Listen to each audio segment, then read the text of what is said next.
So hello and welcome back मेरे देश के भविष्यों 12th standard electric charges and field का नया वीडियो आज लेकर आए हैं।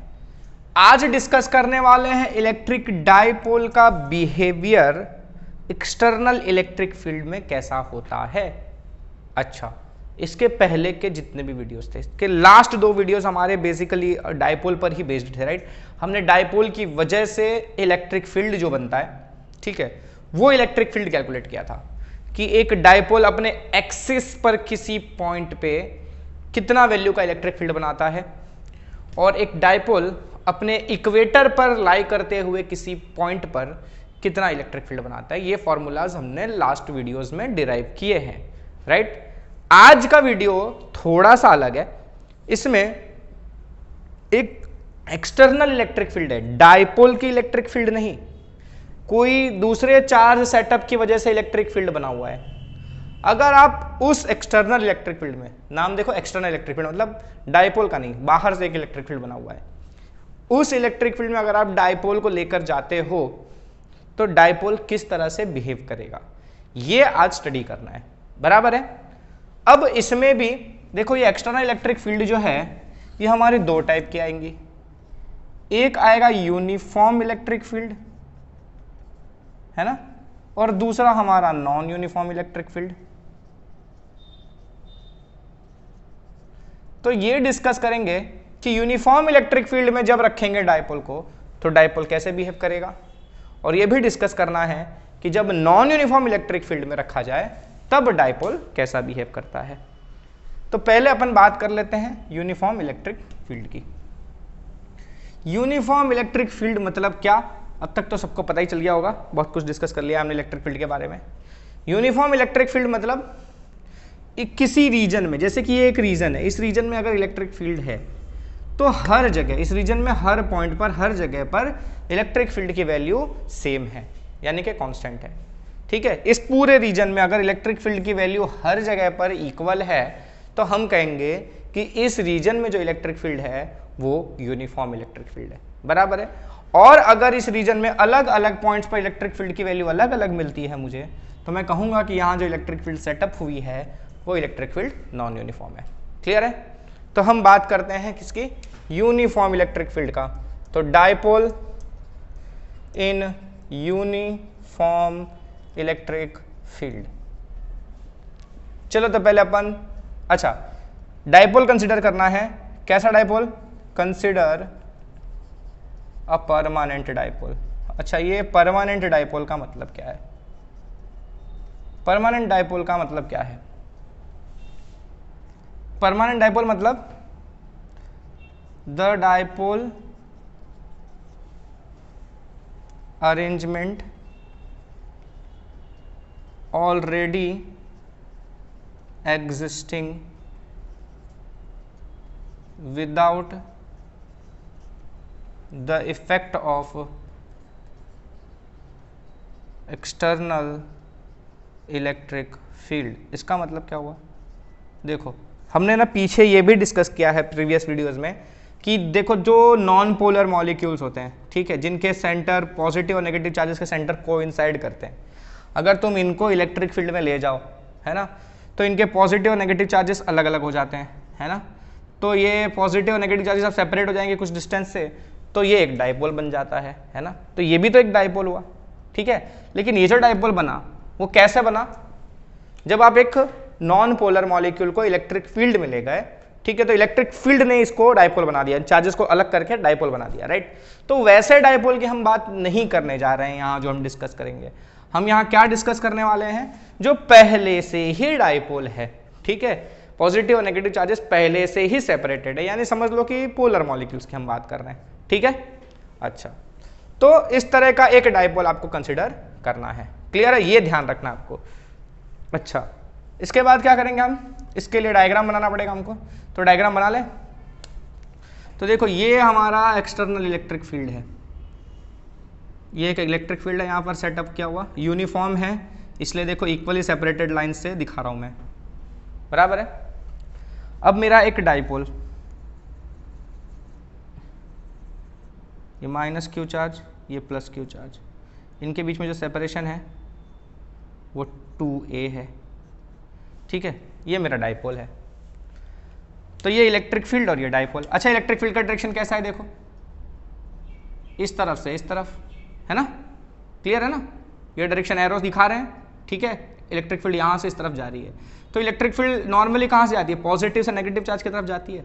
मतलब मैं कह दूँ कि इस पूरे इलाके में पॉजिटिव चार्ज बिल्टअप है और इस पूरे इलाके में नेगेटिव चार्ज का बिल्टअप है, बोल सकता हूँ क्या मैं, क्योंकि इलेक्ट्रिक फील्ड ऑलवेज पॉजिटिव से नेगेटिव की तरफ होती है।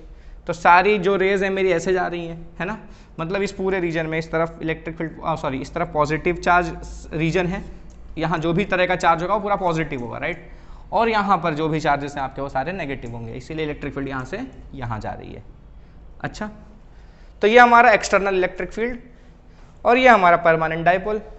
अब इस डाइपोल को उठा कर ले आओ इलेक्ट्रिक फील्ड में, देखो क्या होता है। तो देखो मैं इस डाइपोल को इस इलेक्ट्रिक फील्ड में लाकर रख देता हूँ, ठीक है। मैं टेढ़ा जानबूझ के बनाया है, ठीक है, अलग अलग हिसाब से समझेंगे। सबसे सही तरीका है टेढ़ा रख के समझने का। यहाँ आप सारे केसेस डिस्कस कर सकते हो, पैरेलल तो आप बाद में डिस्कस कर लोगे, वो सिंपल केस है, लेकिन ऐसा टेढ़ा मेढ़ा रखोगे तो आप हर तरह की चीज़ें स्टडी कर सकते हो। पैरेलल रख दोगे तो आपको एक ही तरह का केस स्टडी करने को मिलेगा, समझ में आया। तो इसके टेढ़े मेढ़े की वजह से अपन हर तरह की चीज़ स्टडी कर सकते हैं। तो ये मेरा माइनस क्यू चार्ज और ये मेरा प्लस क्यू चार्ज, बराबर है। अच्छा, इन दोनों के बीच में जो सेपरेशन था, ठीक है, कितना था ये, इसको लिख लेते हैं अपन।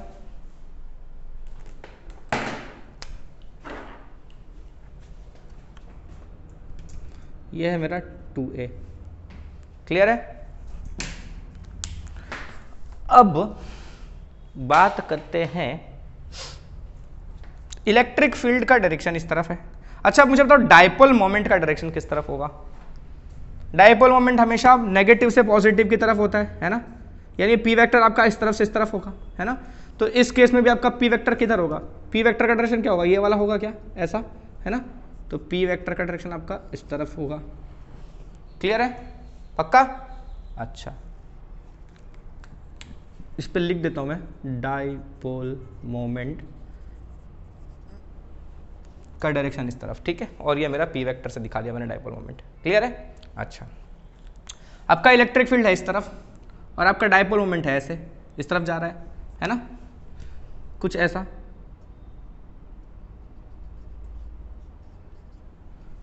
और ये आपका इलेक्ट्रिक फील्ड, क्लियर है। अच्छा, अब मान लो दोनों के बीच में जो एंगल बन रहा है, डाइपोल मोमेंट वेक्टर, ये डाइपोल मोमेंट वेक्टर आपका और ये आपका इलेक्ट्रिक फील्ड वेक्टर, दोनों के बीच में जो एंगल बन रहा है मान लो वो आपका थीटा है। कितना है, थीटा है, क्लियर है। ये डाइपोल मोमेंट मेरा, ये डायरेक्शन है नेगेटिव से पॉजिटिव की तरफ, और ये मेरा इलेक्ट्रिक फील्ड है ना। आपका डाइपोल मोमेंट कुछ ऐसा और इलेक्ट्रिक फील्ड आपका ऐसा, तो दोनों के बीच में एंगल थीटा, ये आपका पी वेक्टर, ये आपका ई वेक्टर, क्लियर है। ऐसा अरेंजमेंट यहाँ पर बना हुआ है, ओके। डायग्राम्स डिटेल में समझना है, डायग्राम से ही सारा डेरिवेशन होता है, इसलिए समझना जरूरी है, ठीक है। यहाँ हम ना खाली बिहेवियर को स्टडी नहीं करने वाले हैं, हम बिहेवियर को स्टडी, मैं इस तरह का डायग्राम क्यों बना रहा हूँ और आपको डिटेल में क्यों ले जा रहा हूँ, क्योंकि आप डायग्राम से आप एक बार तो बिहेवियर समझने वाले जो थियोरेटिकल एस्पेक्ट है इसका, इसके साथ साथ आपको डेरिवेशन भी करना है टॉर्क का, ठीक है। वो टॉर्क भी हमको डिस्कस करना है, इसलिए मैं एक ही डायग्राम बना के सब कुछ कवर कर लेना चाहता हूँ, ठीक है। तो मैं डायग्राम डिटेल में ले जा रहा हूँ, यही डायग्राम आपको स्टडी करना है, चाहे आपको खाली बिहेवियर एक्सप्लेन करना हो, चाहे आपको उसके साथ साथ टॉर्क का डेरिवेशन करना हो, दोनों के लिए आप इसी डायग्राम से काम चला सकते हो, ठीक है। तो ये हो गया हमारा डाइपोल मोमेंट और इलेक्ट्रिक फील्ड के बीच का एंगल थीटा, राइट। अच्छा, अब अपन थोड़ा इसकी थ्योरी डिस्कस करते हैं। अब मुझे बताओ कि देखो ये पॉजिटिव क्यू चार्ज है और यहाँ पर इलेक्ट्रिक फील्ड भी है ना। तो ये positive Q charge electric field में आ गया, मानते हो ऐसा। तो जब कोई चार्ज इलेक्ट्रिक फील्ड में आता है, ठीक है, तो वो फोर्स एक्सपीरियंस करता है, ये फैक्ट है, राइट। तो ये पॉजिटिव क्यू चार्ज जब इलेक्ट्रिक फील्ड में है तो इसके ऊपर कुछ फोर्स लग रहा होगा, राइट। ये नेगेटिव चार्ज भी इलेक्ट्रिक फील्ड में ही है तो इस पर भी फोर्स लग रहा होगा, राइट। तो दोनों चार्जेस पर फोर्स लग रहा है। अब ये फोर्सेस के डायरेक्शंस क्या क्या हैं वो देख लेते हैं। देखो ये पॉजिटिव चार्ज है और इलेक्ट्रिक फील्ड। अपन को ये पता है कि पॉजिटिव चार्ज पर जो फोर्स लगता है वो इलेक्ट्रिक फील्ड के डायरेक्शन में लगता है, ठीक है। तो ये इलेक्ट्रिक फील्ड का डायरेक्शन इस तरफ है ना, और ये आपका पॉजिटिव चार्ज। तो इस पर जो फोर्स लगने वाला है, यानी पॉजिटिव चार्ज पर जो फोर्स लगने वाला है, ठीक है, जो प्लस क्यू ई वाला है, वो किस तरफ है? इस तरफ है आपका, ये वाला है ना। अच्छा, और जो नेगेटिव चार्ज पर फोर्स लगता है इलेक्ट्रिक फील्ड में, वो इलेक्ट्रिक फील्ड के ऑपोजिट होता है ना। और वैसे भी समझ लो ना, इस तरफ पूरा पॉजिटिव चार्ज का बिल्टअप है, ये नेगेटिव है, तो नेगेटिव किस तरफ जाएगा? पॉजिटिव की तरफ ही जाएगा ना, यानी इस तरफ धक्का लगेगा। क्लियर है? तो ये आपका नेगेटिव चार्ज का फोर्स QE, डायरेक्शन इस तरफ, माइनस QE दिखाया। अब मैं चाहूँ ना तो यहाँ पर प्लस QE और माइनस QE ना दिखा के खाली QE भी दिखा सकता हूँ, क्योंकि फोर्स का मैग्नीट्यूड तो उतना ही है ना, और आप एरो से उसका डायरेक्शन दिखा ही रहे हो, है ना। तो चलो खाली QE रखते हैं, क्योंकि इसके पहले याद होगा अगर हमने लास्ट वीडियो में जब इलेक्ट्रिक फील्ड निकाल रहे थे डाइपोल का, तो वहाँ पर हम ना प्लस माइनस चार्ज लेकर नहीं चल रहे थे, हम खाली QE इस हिसाब से ही चल रहे थे, है ना, खाली KQ/R² करके चल रहे थे, और डायरेक्शन अपन वेक्टर के हिसाब से डाल रहे थे, वहाँ प्लस माइनस चार्जेस का यूज़ नहीं किया था हमने, है ना। तो अब मैं अगर यहाँ यूज़ करूँगा तो तुम लोग कंफ्यूज हो जाओगे, इसलिए मैंने मिटा दिया। चलो ठीक है, क्लियर है। F प्लस इज QE और F माइनस भी QE है, बस फर्क क्या है? इसका डायरेक्शन इस तरफ है, इसका डायरेक्शन इस तरफ है, क्योंकि दोनों चार्जेस का देखो मैग्नीट्यूड सेम है, और ये यूनिफॉर्म इलेक्ट्रिक फील्ड है, तो यहाँ पर जितना इलेक्ट्रिक फील्ड लग रहा है उतना ही यहाँ पर भी लग रहा है ना। तो Q और E की वैल्यू यहाँ भी सेम है, यहाँ भी सेम है ना। तो दोनों पर लगने वाले फोर्सेस की वैल्यू सेम है, मैग्नीट्यूड सेम है, बस फर्क क्या है? ये वाला फोर्स उस तरफ लग रहा है, ये वाला फोर्स इस तरफ लग रहा है, डायरेक्शंस उल्टे हैं। क्लियर है? तो जब दो फोर्सेस इक्वल अमाउंट में और अपोजिट डायरेक्शन में लगते हैं तो नेट फोर्स क्या होता है? 0 होता है क्या? पक्का? पक्का? तो इस तरफ पॉजिटिव चार्ज और इस तरफ नेगेटिव चार्ज का फोर्स, ठीक है। तो यहां पर नेट फोर्स आपका 0 हो जाएगा क्या? पक्का?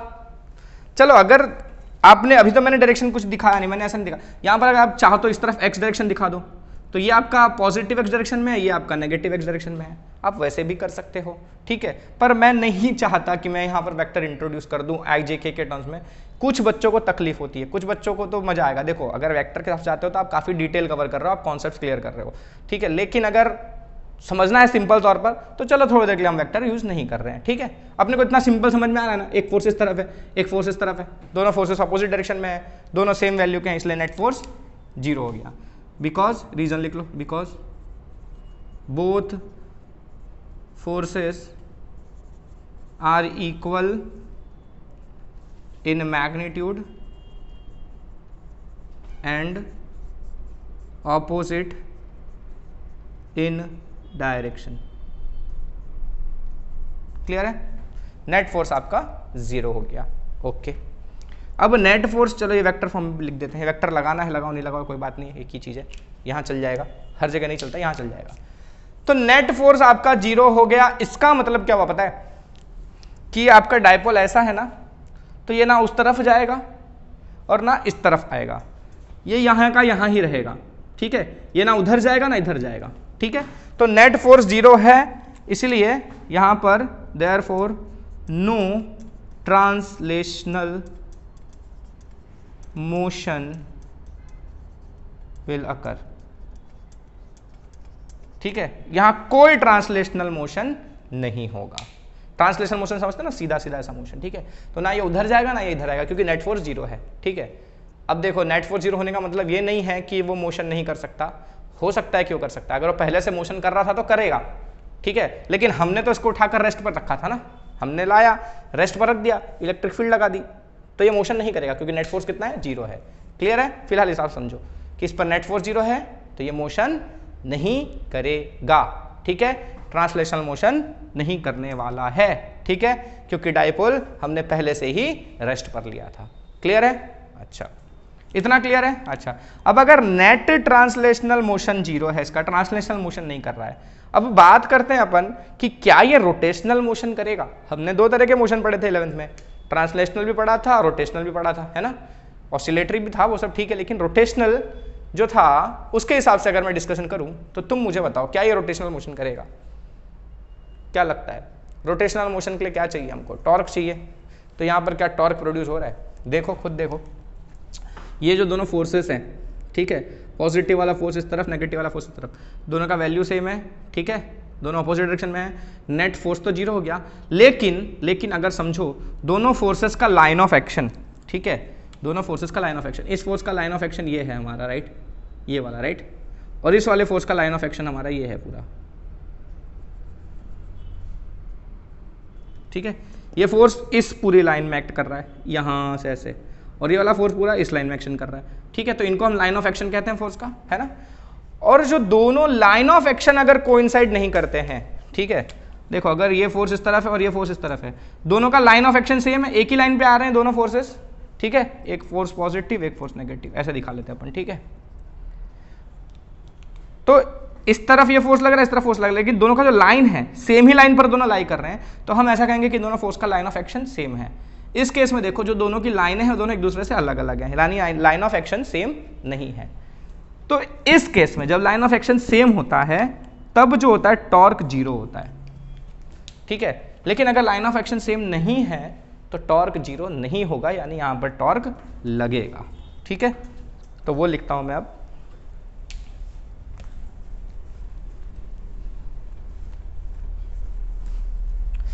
तो since line of action of both forces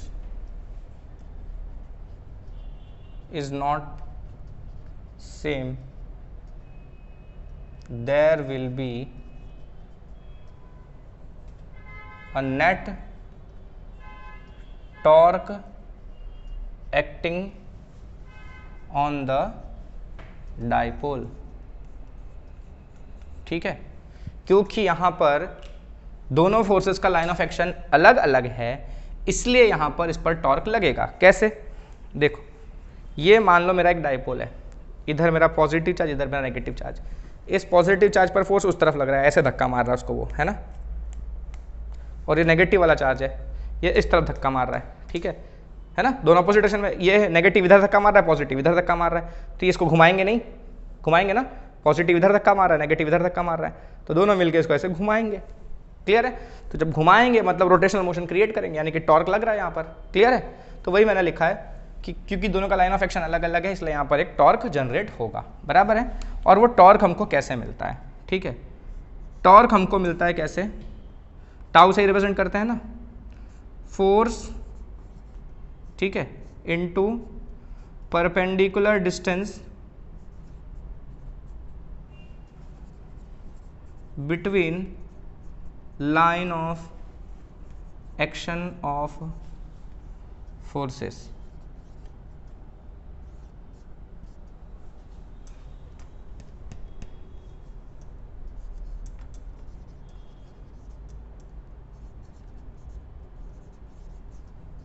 अच्छा अब देखो आपने ये भी पढ़ा था टॉर्क इक्वल्स टू होता है आर क्रॉस एफ, है ना, फोर्स इनटू परपेंडिकुलर डिस्टेंस, है ना।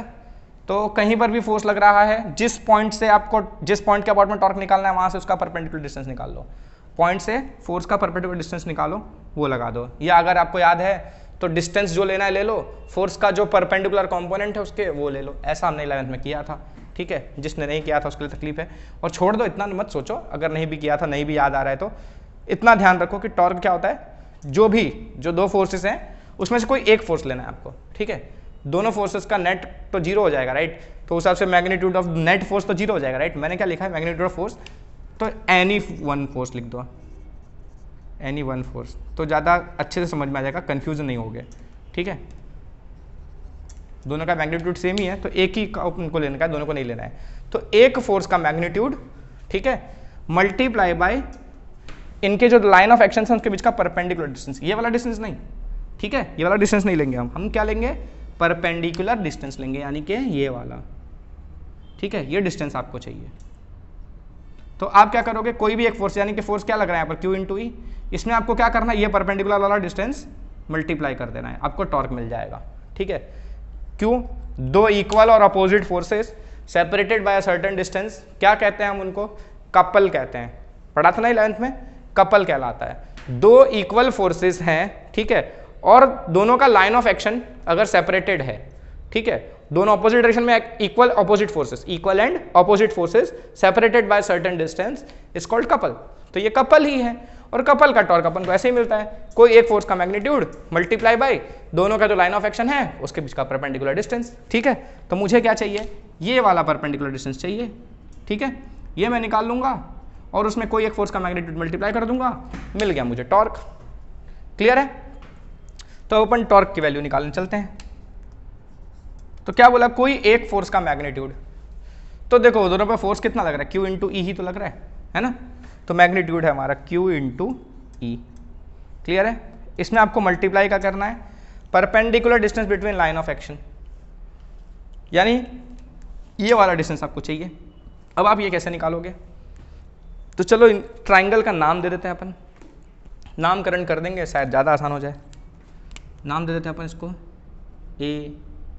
ABC, ये 90 डिग्री वाला अपना, ठीक है। अब समझो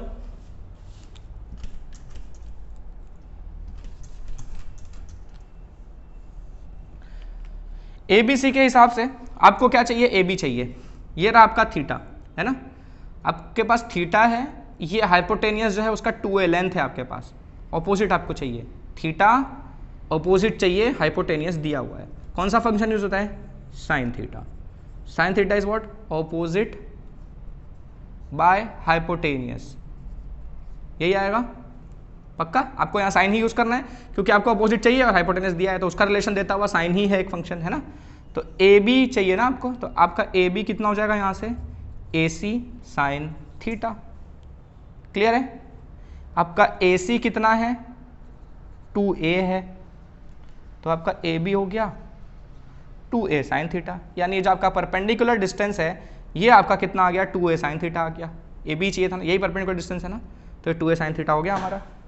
यानी QE के साथ आपको क्या मल्टीप्लाई करना है यहाँ पर, 2a साइन थीटा। क्लियर है? अच्छा, अब ये E को इधर रखूँ मैं, Q और 2a को साथ में ले लूँ, है ना, साइन थीटा। तो Q इंटू 2a आपका होता क्या है, P होता है, तो ये EP साइन थीटा हो गया। इसको मैं PE साइन थीटा लिख सकता हूँ, पक्का लिख सकता हूँ, P आगे E पीछे, चलेगा ना। अच्छा, अभी तो फिलहाल ये स्केलर फॉर्म में है। क्यों स्केलर फॉर्म में है, अभी खाली आपने मैग्नीट्यूड निकाला है ना, आपने फोर्स का मैग्नीट्यूड निकाला था और इन दोनों के बीच का जो परपेंडिकुलर डिस्टेंस है वो दोनों मल्टीप्लाई किया था। आपने स्केलर स्केलर ही खाली मल्टीप्लाई किए हैं और स्केलर स्केलर मल्टीप्लाई किया तो अभी आपको स्केलर ही मिला हुआ है, तो आप ई पी साइन थीटा को पी साइन थीटा लिख दे रहे हो, ठीक है। लेकिन अगर आपको इसको वेक्टर फॉर्म में लिखना है, अच्छा वेक्टर फॉर्म में लिखना पड़ेगा कि नहीं लिखना पड़ेगा ये बताओ। टॉर्क है ना, ये टॉर्क क्या है, वेक्टर क्वांटिटी होती है ना, हमने 11th में टॉर्क को एज अ वेक्टर ही पढ़ा है, राइट। तो टॉर्क वेक्टर है तो इसको वेक्टर फॉर्म में लिखना पड़ेगा, है ना। तो कैसे लिखेंगे, tau is equals to P bar cross E bar, याद हो अगर ए बार क्रॉस बी बार को हम ए बी साइन थीटा लिखते हैं और साथ में लगाते हैं एन हैट, है ना, यूनिट वेक्टर एक, है ना। अच्छा, तो पी ई साइन थीटा को मैं पी बार क्रॉस ई बार लिख सकता हूँ कि नहीं लिख सकता, पक्का लिख सकता हूँ। अच्छा, तो ये हो गया मेरा टॉर्क का expression, P E sine theta या tau is equals to P cross E. Clear है? अच्छा, तो कहने का मतलब आपने क्या देखा, आपको जब बिहेवियर एक्सप्लेन करने के लिए आए कि एक डाइपोल इलेक्ट्रिक फील्ड में है, यूनिफॉर्म इलेक्ट्रिक फील्ड में, तो वो किस तरह से बिहेव करेगा, तो क्या क्या लिखना है आपको। डाइपोल जो है जब आप यूनिफॉर्म इलेक्ट्रिक फील्ड में रखते हो तो क्योंकि उस पर जो दो चार्जेस हैं दोनों पर इक्वल और अपोजिट डायरेक्शन में फोर्सेस लगते हैं, इक्वल फोर्सेस लगते हैं, अपोजिट डायरेक्शन में लगते हैं, तो नेट फोर्स आपका जीरो हो जाएगा। नेट फोर्स जीरो हो गया तो ऑब्जेक्ट आपका ट्रांसलेशनल मोशन नहीं करेगा, राइट। लेकिन क्योंकि दोनों फोर्सेस का लाइन ऑफ एक्शन अलग अलग है, ठीक है, इसलिए इन दोनों फोर्सेस उसके ऊपर एक टॉर्क जनरेट करेंगे, ठीक है, टॉर्क जनरेट करेंगे जिसके वजह से आपका जो डाइपोल है वो क्या करेगा, रोटेशनल मोशन करेगा, ट्रांसलेशनल मोशन भले ना करे लेकिन रोटेशनल मोशन करेगा। क्लियर है, पक्का। तो यहाँ पर आपको टॉर्क की वैल्यू भी मिल गई है, अगर आपको टॉर्क निकालने के लिए दिया जाए तो ये एक्सप्रेशन आपको यहाँ तक निकालना है। क्लियर है, आगे की चीजें लिख देता हूँ मैं।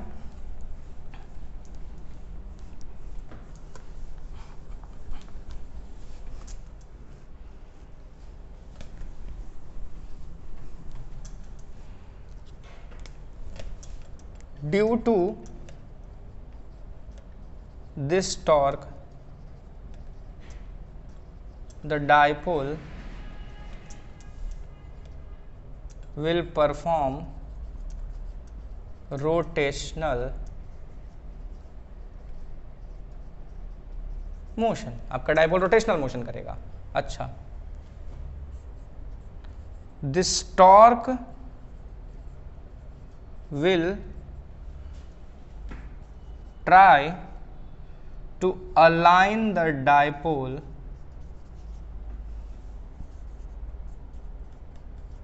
with external electric field. ये जो टॉर्क है ये क्या कोशिश करेगा कि आपका जो डायपोल है वो इलेक्ट्रिक फील्ड के साथ अलाइन हो जाए। अलाइन हो जाए मतलब उसके पैरेलल आ जाए। कैसे? देखो मैंने बताया था, इस तरह का डायपोल आपका, ये डायपोल, ये ऊपर जो कैप वाला पोर्शन है इसको समझ लो पॉजिटिव चार्ज, और नीचे वाला पोर्शन जो है इसको नेगेटिव चार्ज समझ लो। इस पर फोर्स ऐसे लग रहा है और इस तरफ फोर्स ऐसे लग रहा है, तो ये इसको घुमाएंगे, है ना, ऐसे घुमाएंगे, राइट। तो ये जब घूमेगा तो ऐसा आ जाएगा, है ना, इसको अलाइन करने की कोशिश कर रहा है ये, है ना। तो जब ये ऐसा आ जाएगा, ठीक है, तब इसके ऊपर टॉर्क कितना होगा अपन वो देख लेते हैं, ठीक है। तो अपने को पता चल जाएगा कि इसके बाद क्या होगा, राइट। पहले क्या ऐसा था, तो जो टॉर्क दो लग रहा है इसके ऊपर, वो टॉर्क क्या कर रहा है, इसको इस तरह से घुमा के यहाँ ला रहा है, राइट। ये जो टॉर्क इसको घुमा के ऐसे ला रहा है, तो अब ये क्या होगा, इस तरफ अलाइन हो जाएगा। इस केस में इसके ऊपर टॉर्क कितना होगा वो जरा चेक करें अपन। अभी अपन ने थोड़ी देर पहले फॉर्मूला लिखा टॉर्क का, tau is equals to P E sine theta, है ना।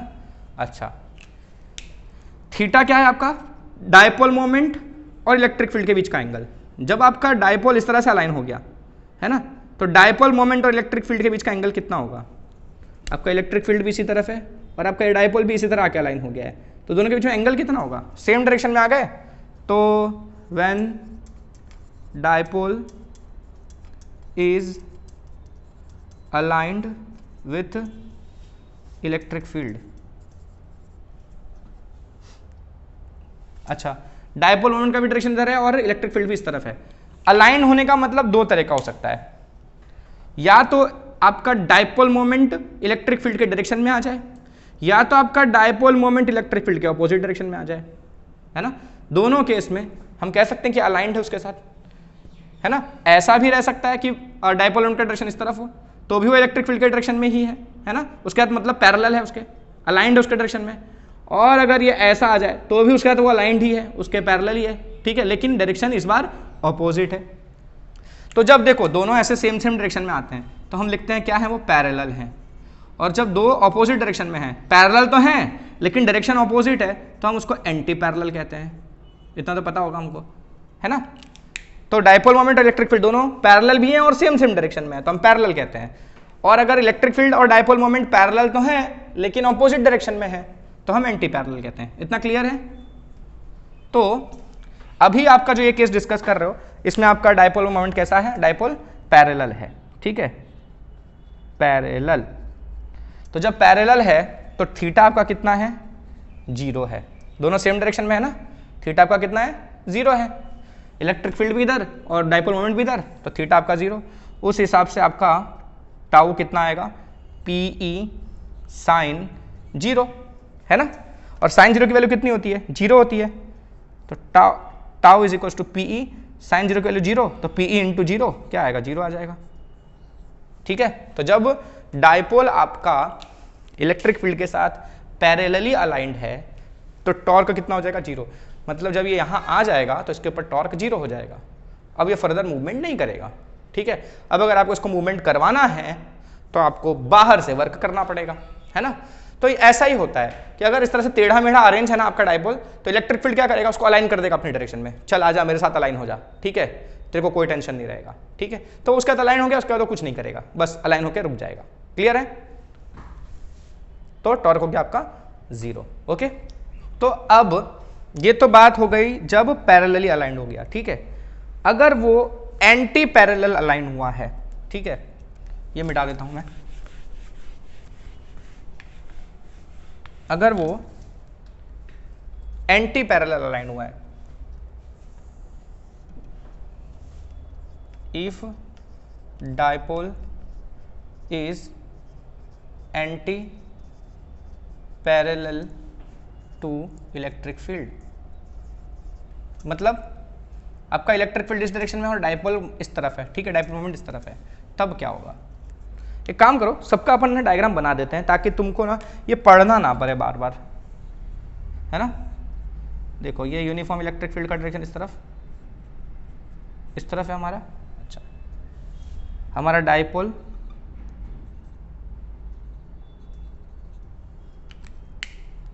ठीक है, डायपोल मोमेंट भी हमारा इसी तरफ है, क्लियर है। तो दोनों के बीच में थीटा कितना हो गया हमारा? 0। तो टॉर्क भी कितना हो गया हमारा? 0, है ना। अच्छा, अब ऊपर वाला डायग्राम बनाते हैं अपन। जब एंटी पैरेलल हो, मतलब तुम्हारा इलेक्ट्रिक फील्ड तो यहीं पर है इस तरफ, लेकिन डायपोल मोमेंट उल्टा रखा हुआ था, मतलब यहाँ प्लस क्यू है और यहाँ माइनस क्यू है, ठीक है। तो यहाँ पर तुम्हारा डायपोल मोमेंट का जो डायरेक्शन होगा कैसा होगा? इस तरफ होगा, क्योंकि ये तो माइनस से प्लस की तरफ होता है, और आपका इलेक्ट्रिक फील्ड जो है वो इस तरफ है ना। आपका पी वेक्टर का डायरेक्शन इस तरफ है, ओके, और इलेक्ट्रिक फील्ड इस तरफ है। दोनों कैसे हो गए? एंटी पैरेलल होंगे, है ना। तो एंटी पैरेलल होने का मतलब क्या समझे? ऐसा आपका इलेक्ट्रिक फील्ड, ये आपका डायपोल मोमेंट, है ना। तो इन दोनों के बीच में एंगल कितना बनेगा? ये पूरा एंगल यानी कि 180 डिग्री का एंगल बनेगा, ठीक है। तो थीटा कितना हो गया आपका यहाँ पर? 180 डिग्री। तो tau is equals to PE sine theta के हिसाब से पीई साइन 180 डिग्री, या पाई बोलो, अपन इसको पाई, रेडियंस में बोलेंगे तो पाई बोलेंगे और डिग्रीज में बोलेंगे तो 180 डिग्री बोलेंगे, ठीक है। तो साइन 180 डिग्री की वैल्यू भी कितनी होती है? 0 होती है।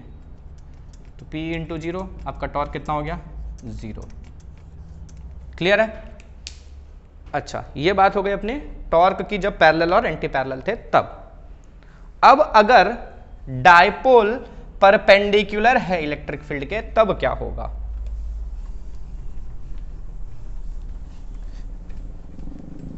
अगर डायपोल तुम्हारा परपेंडिकुलर है इलेक्ट्रिक फील्ड के, तब क्या होगा? मतलब देखो यूनिफॉर्म इलेक्ट्रिक फील्ड आपकी इस तरफ है ऐसे,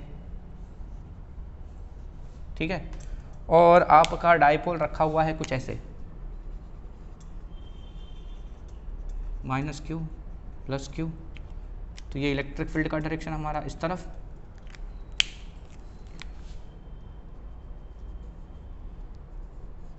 है ना। हमारा डायपोल मोमेंट वेक्टर इस तरफ होगा, क्लियर है। तो डायपोल मोमेंट वेक्टर इस तरफ, इलेक्ट्रिक फील्ड इस तरफ। तो दोनों के बीच में एंगल कितना बन रहा है भाई? 90 डिग्री बन रहा है। तो आपका थीटा कितना आ जाएगा यहाँ पर? 90 डिग्री आ जाएगा, है ना। तो फिर से यहाँ लिखो पहले, when dipole is perpendicular to electric field. ये तीसरा वाला केस था ना, चलो ठीक है, नहीं लिखा आपने 1 2 3 तो कोई बात नहीं। तो tau is equals to P E sine theta, उस हिसाब से पी ई साइन 90 या पाई/2 बोलो, कितना आएगा? साइन 90 की वैल्यू क्या होती है? 1, है ना। तो ये हो गया पी ई, यानी कि मैक्सिमम टॉर्क। क्यों मैक्सिमम टॉर्क बोल रहा हूँ मैं इसको? क्योंकि देखो टाउ का फॉर्मूला ही है P E sine theta, clear है, यही फॉर्मूला है हमारा टाउ का। अच्छा, P और E की बात करें अगर, तो P क्या होता है? Q इंटू 2 है। तो Q इंटू 2 है, डायपोल मोमेंट का वैल्यू चेंज होगा क्या? ये तो डायपोल तो वही का वही है, वो तो कोई दूसरा डायपोल आप लाए नहीं हो, तो उसका डायपोल मोमेंट तो फिक्स है, ओके। और ये इलेक्ट्रिक फील्ड कैसी बोली है? यूनिफॉर्म इलेक्ट्रिक फील्ड बोली है, यानी हर जगह पर इलेक्ट्रिक फील्ड सेम है। तो इस डायपोल पर जो इलेक्ट्रिक फील्ड लग रहा है उसकी वैल्यू भी फिक्स है, यानी ये दो वैल्यू तो फिक्स है आपकी, ये तो चेंज ही नहीं हो रही है। चेंज क्या हो रहा है? खाली आपका साइन थीटा का वैल्यू। क्यों? क्योंकि एंगल चेंज हो रहा है ना। आप ऐसे अलाइन करोगे तो अलग एंगल है, ऐसे अलाइन करोगे अलग एंगल है, ऐसे अलाइन करोगे अलग एंगल है। तो एंगल चेंज होने की वजह से साइन थीटा की वैल्यू चेंज हो रही है। तो ये वैल्यू चेंज होने की वजह से आपका ओवरऑल टॉर्क चेंज हो रहा है, बाकी ये दो चीज़ें तो चेंज ही नहीं हो रही है ना।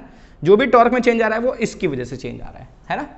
अच्छा, तो जब इसकी वैल्यू मिनिमम होगी, जब इसकी वैल्यू मिनिमम होगी तो आपका टॉर्क मिनिमम होगा, क्योंकि इन दोनों से तो फर्क ही नहीं पड़ रहा है। मिनिमम मतलब जब साइन की वैल्यू 0, उससे कम तो होती नहीं है, माइनस में होती है, लेकिन ओवरऑल अगर ऐसे मैग्नीट्यूड वाइज आए, ठीक है, मैग्नीट्यूड वाइज की बात कर रहा हूँ, तो साइन की वैल्यू 0 है ना। तो जब थीटा 0 था, जब थीटा 180 था, तो साइन की वैल्यू क्या आई थी? आपकी 0 आई थी, यानी मिनिमम वैल्यू आई थी। तो आपका टॉर्क मिनिमम यानी 0 आया था, है ना। जब थीटा 90 होता है तो साइन की वैल्यू मैक्सिमम होती है, क्योंकि साइन की वैल्यू 1 से ज़्यादा होती ही नहीं है, साइन 90 आपका 1 आता है ना। तो साइन की मैक्सिमम वैल्यू जब आती है, कब आती है, जब थीटा 90 होता है। तो थीटा 90 पर ये मैक्सिमम है, ये मैक्सिमम है, इसलिए आपका पूरा टॉर्क भी मैक्सिमम है। क्लियर है। तो टॉर्क मैक्सिमम कब होता है, जब डाइपोल और इलेक्ट्रिक फील्ड एक दूसरे के परपेंडिकुलर हो, है ना।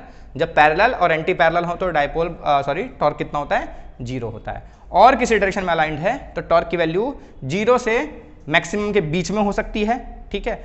और वो किसी भी डायरेक्शन में अलाइन हो सकता है, ठीक है।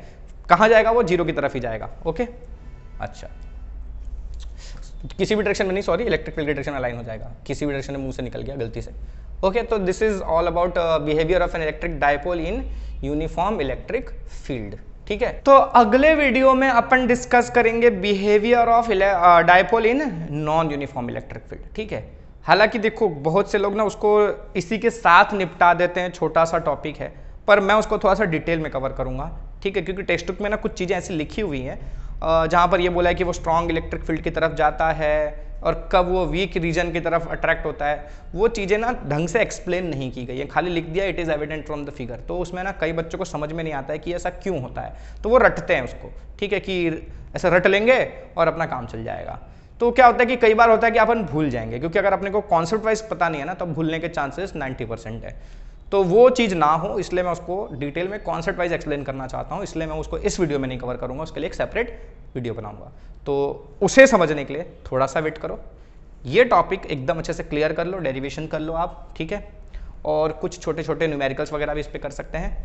तो आज यहीं पर रोकते हैं, नेक्स्ट वीडियो लेके बहुत जल्दी मिलेंगे, तब तक के लिए मन लगा के पढ़ते रहो, फिजिक्स से प्यार करो, और बस बाय, जय हिंद।